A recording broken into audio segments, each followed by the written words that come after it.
Hey guys, this is Dan from Logic Support. How you doing? Today we're going to talk about a somehow complex topic, and this topic is passphrases. So let's jump into it. And what exactly is a passphrase? First, before we talk about passphrases, it's important to differentiate between a passphrase and a recovery phrase. Let's start with what a recovery phrase is. A recovery phrase is the list of 24 words that your Ledger device created for you when you set it up for the first time. During the setup, you copied your recovery phrase onto a recovery sheet, just like this one, okay? As you probably know by now, that recovery phrase is critically important and should be kept secret because it's the key to your accounts. So don't do like me and showing your recovery phrase to the camera, okay? This one is a dummy recovery phrase, but if it's you, don't share it, okay? So, on the technical level, your recovery phrase represents a very, very large number of accounts and the private keys that give access to those accounts. But what exactly does this mean? Well, imagine a very big house with a lot of rooms for storage. So a lot of different rooms in the house. Some of the rooms can only be used to store Bitcoin. Some can only hold Ethereum assets. Some can only hold Cardano, and etc., etc. You get the idea, right? Each room stores a particular kind of asset. The rooms are your crypto accounts. Now, imagine a very big keyring with a lot of keys on it. Each key gives you access to one room in the house. Now, the keyring is your recovery phrase, and each key on the keyring is a private key that unlocks one room. Now, if someone gets access to the keyring, they'll be able to get your keys, open all the rooms in the house, and steal all of your crypto. And that's why it's so critical to keep your recovery phrase secure at all times. All right, so that was just a refresher. So we understand what a recovery phrase is. What about a passphrase? Well, to continue with the house analogy, you can think of your passphrase as an extra key on the keyring that unlocks access to a secret second floor inside of the house.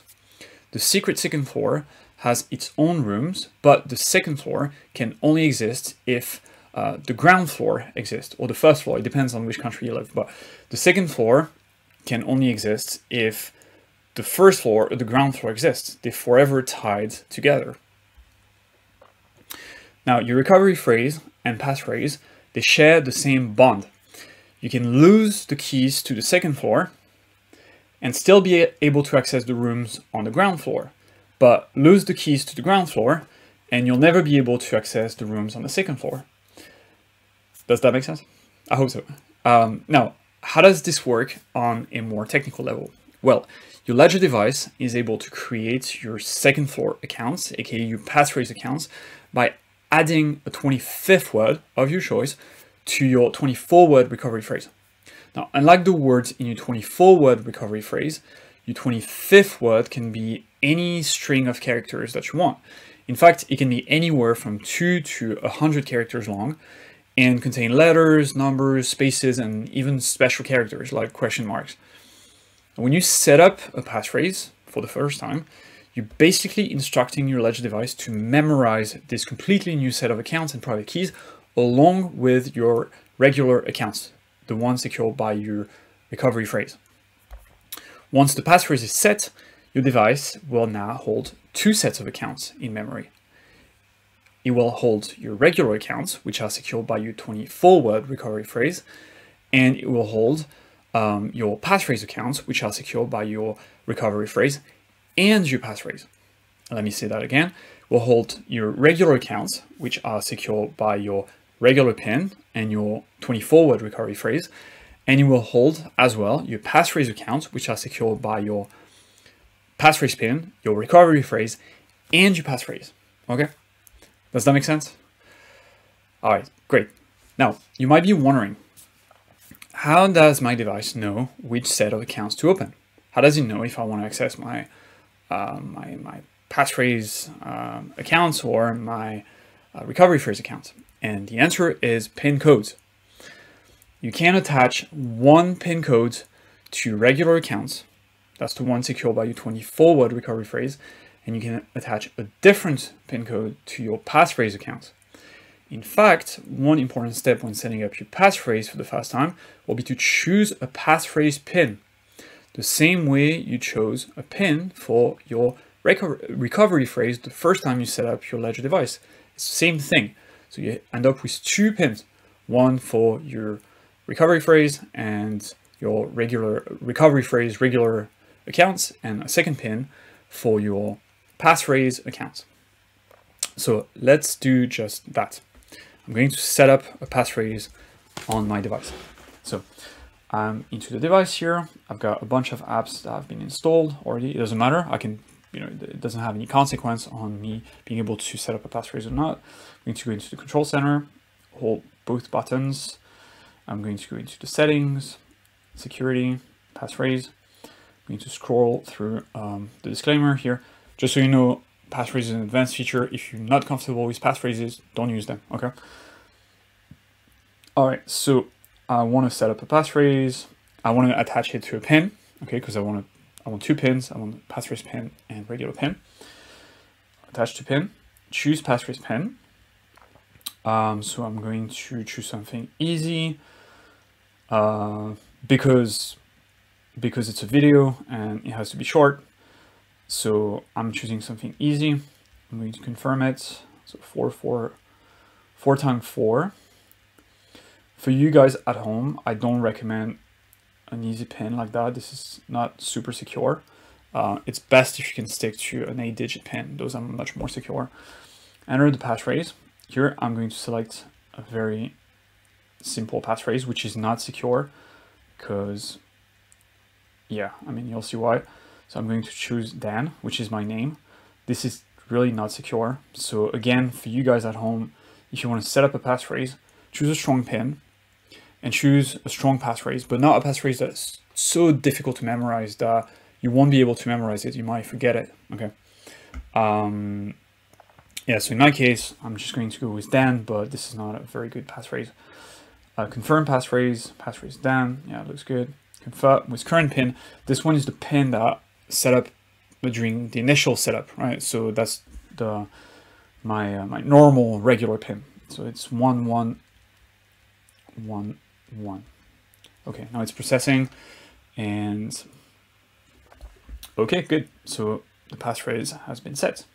So now my device has 2 sets of accounts in memory. I'm going to go back to the control center.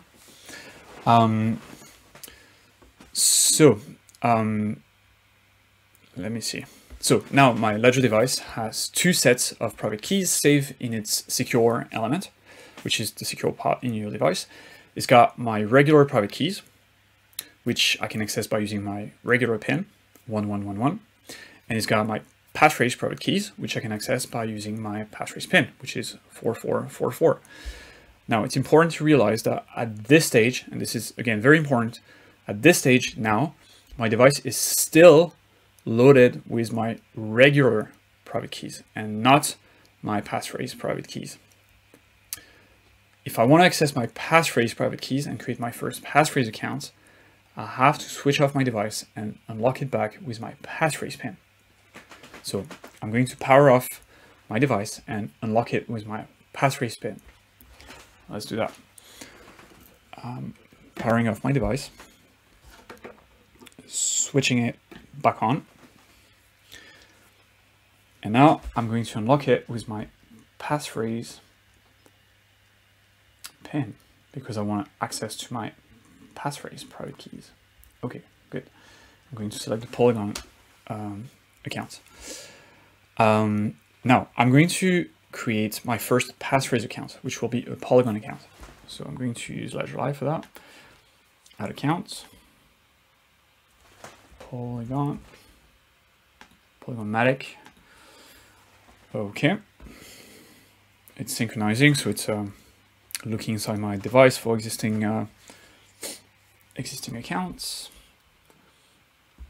So I've created passphrase accounts before. That's why that account has some matic. I'm going to call it passphrase poly. Okay, just Polygon, just so it's easier to remember. So this one is passphrase Polygon. Cool. So it's added. passphrase polygon. It's got 2 matic on it. Now, I'm going to switch off my device, and I'm going to unlock it back on with my regular pin. I'm going to show you why I'm doing this. So, switching off my device. So, just so you know, right now, my passphrase private keys are secured by my device. So, if I want to spend from that account, I can do it. No worries.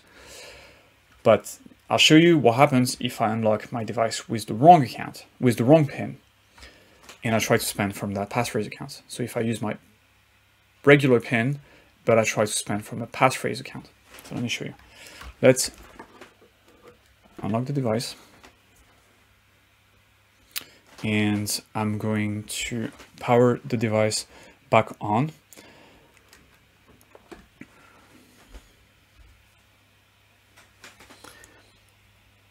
And this time I'm going to use my regular pin. So that's 4 times 1.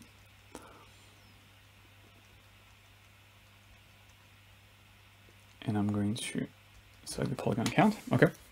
So now my device, so if you've been following, I use my regular pin, 1111. My device is loaded with my regular private keys, which are not the private keys that secure my passphrase polygon account. Okay. Now, note that Ledger Live still displays my passphrase polygon account, and that's because Ledger Live will continue to track an account until I remove this account from the portfolio. Ledger Live really doesn't care if it's a passphrase or a regular account. It will keep displaying all my accounts until I remove them from the portfolio. However, if I try to spend from that account while my Ledger device is unlocked with my regular pin, I'll get an error. And let me show you.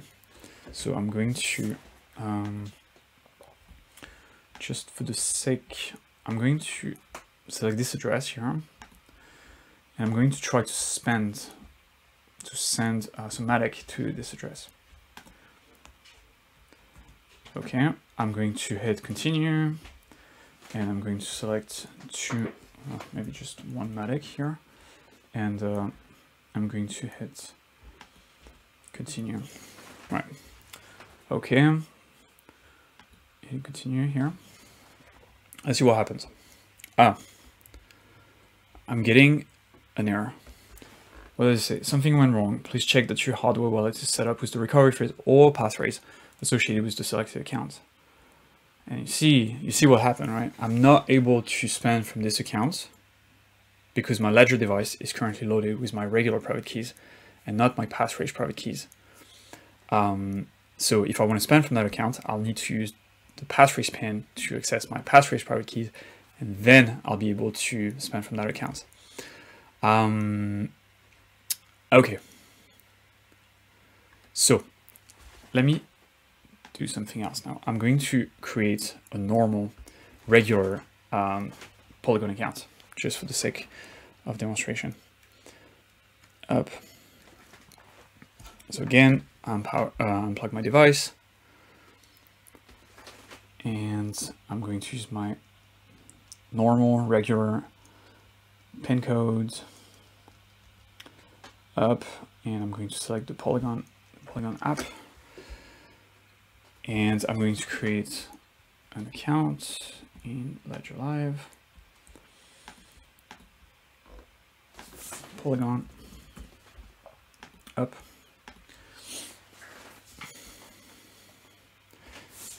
And this one, I'm going to call it just regular Polygon. Okay, just for me to remember that it's controlled by my regular private keys. Up, regular, up. Sorry, I'm using a French keyboard, so I'm not familiar. Okay, regular polygon, regular Polygon. And now I've got 2 accounts, right? I've got my regular Polygon accounts controlled by my regular private keys, controlled by my regular pin, 1111, and I've got my passphrase Polygon accounts controlled by my passphrase Polygon private keys, controlled by my by my passphrase pin. Okay. So again, if I try to, let's say, so right now I can spend from my regular Polygon account because I've unlocked the device with my regular private keys. But if I switch off my device again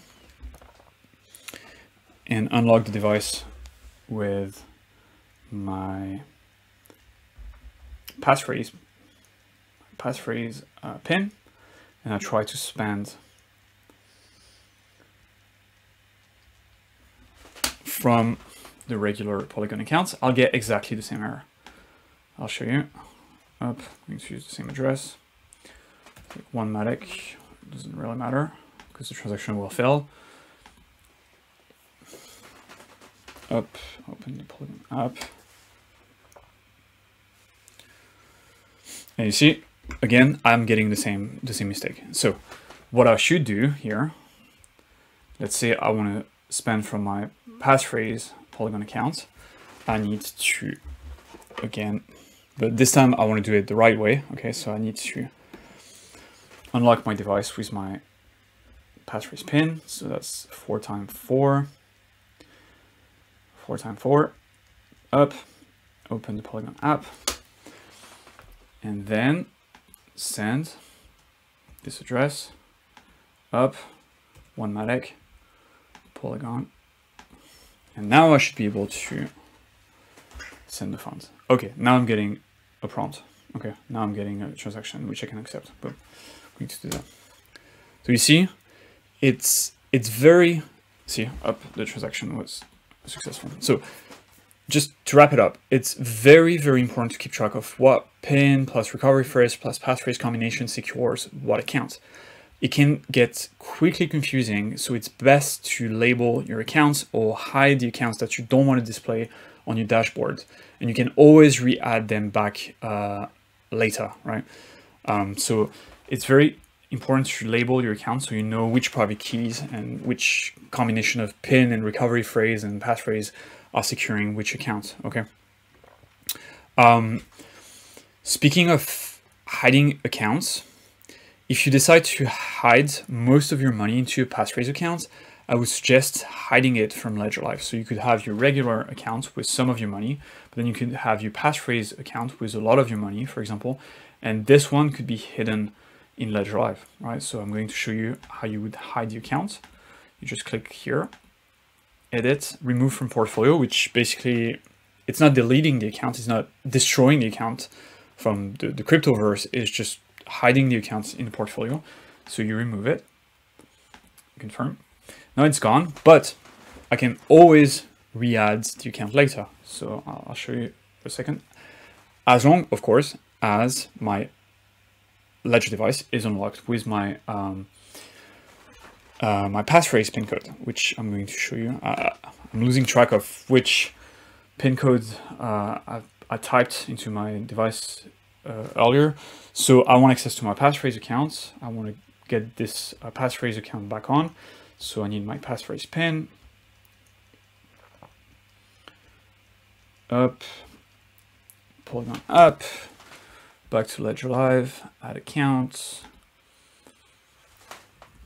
Polygon,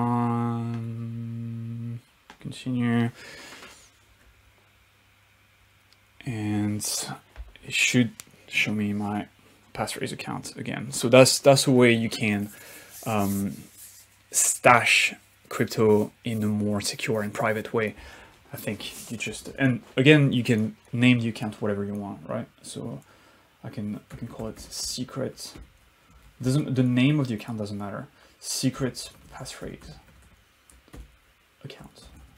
Okay, secret passphrase account. And so I can use it, do a transaction, and then I can remove it from the portfolio to keep it secret, and then later I can re-add it, and so on and so forth, right? So I hope that that's clear so far.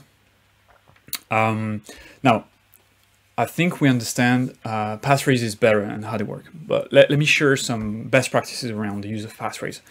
So just a few tips. First of all, keep your passphrase simple. You don't want a passphrase that's so complex that you won't be able to remember it, but you also don't want a passphrase that's easy to get, so you want something in the middle, right? Ideally, you want to be able to memorize it, but you might want to have a copy of your passphrase somewhere as well. But if you do that, if the passphrase is a little too complicated to memorize and you have to write it down somewhere, of course, don't store your recovery phrase and your passphrase together. This one is obvious, right? Don't store them together because if someone finds the recovery phrase and the passphrase is written like at the back of the card or something like that, then they'll be able to have access to all your accounts. So don't store them together. Again, if you can memorize your passphrase, so the only person that can ever has access to it, it's good. But again, memorizing can be dangerous. What if you're, I don't know, you get some sort of head injury and suddenly you forget your password, your passphrase? It can be a little dangerous. So yeah, I would recommend like at least storing the passphrase and the recovery phrase in different locations. Okay. If you own, that one is a little more complicated, but if you own multiple recovery phrases, keep track of which passphrase belongs to what recovery phrase, because you'll need both the recovery phrase and the passphrase, the corresponding passphrase to recover your accounts, okay? A passphrase belongs to one recovery phrase and one recovery phrase only. It's going back to the analogy of the house. The second floor belongs to a house, a first floor, okay? And not to a different house. Next, the PIN. So the passphrase PIN, the PIN doesn't really matter as much as the passphrase itself. And it doesn't matter as much as the passphrase and recovery phrase combo. Because unlike your regular PIN, which you can also change, but it's very easy to change your passphrase PIN, and I'll show you later how to do it in a different video. But the PIN doesn't really matter. What matters is the passphrase and recovery phrase combination, right? Those two are the essential elements. If you forget your PIN, then you can always go through restoring your accounts and choosing a different PIN. And I'll show you in a later video how to do this. Okay, so the important thing is the passphrase and the recovery phrase, not the PIN. The PIN is just here to unlock one part of your device or the other. Okay. Okay, cool. So in the following videos, we will explore how to change your passphrase PIN. And then I will show you how to restore passphrase accounts after a device reset. So stay tuned. I hope you liked the video and take it easy. Cheers.